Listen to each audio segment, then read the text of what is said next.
కవిత రాజీనామాకు తెలంగాణ శాసనమండలి చైర్మన్ ఆమోదం తెలిపారు.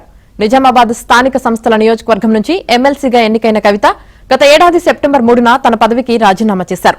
తాజాగా రాజీనామాను ఆమోదించారు. బీఆర్ఎస్ నుంచి సస్పెండ్ చేయడంతో ఆ పార్టీతో పాటు ఎమ్మెల్సీ పదవికి కవిత రాజీనామా చేశారు.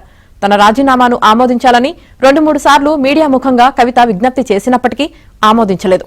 తాజాగా మండలి చైర్మన్ ను కలిసి రాజీనామాను ఆమోదించాలని కోరడం, మండలిలోనూ ఆమోదంపై మరోసారి విజ్ఞప్తి చేయడంతో ఆమోదించారు.